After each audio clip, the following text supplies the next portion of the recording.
When the Chinese embassy in Belgrade, Yugoslavia, was engulfed in flames, China lacked the strength to retaliate. But that very sense of helplessness became the driving force that pushed the country to become the global power it is today. On the night of May 7 and into the early hours of May 8, 1999, the skies over Belgrade, the Yugoslav capital, were filled with the roar of engines and flashes of light from NATO airstrikes.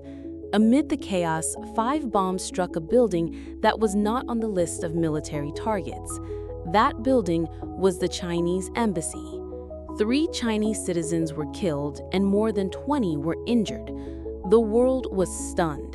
Beijing was furious.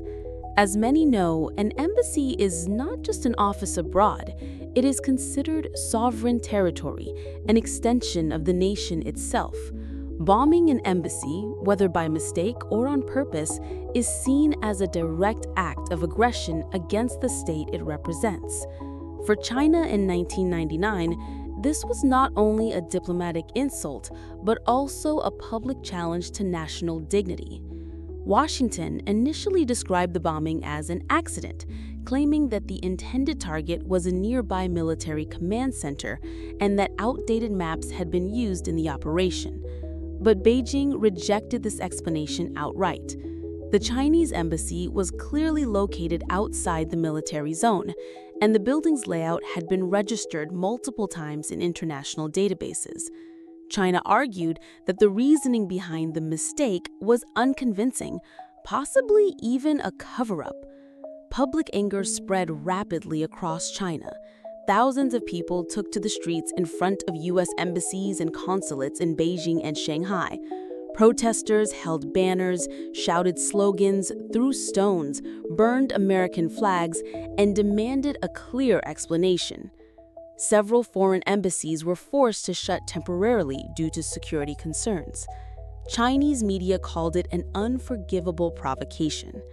The Beijing government responded firmly by suspending multiple channels of dialogue with Washington. High-level bilateral meetings were canceled.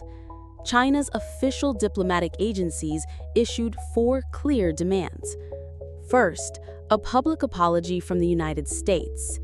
Second, a full and transparent investigation. Third, the publication of the investigation's findings.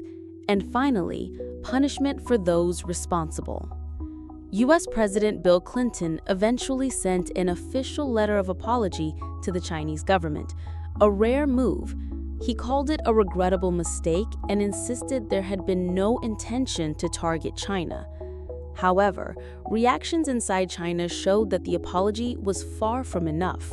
Public skepticism persisted, and analysts doubted that a military superpower like the United States could have made such a basic error in the campaign spanning all of Europe.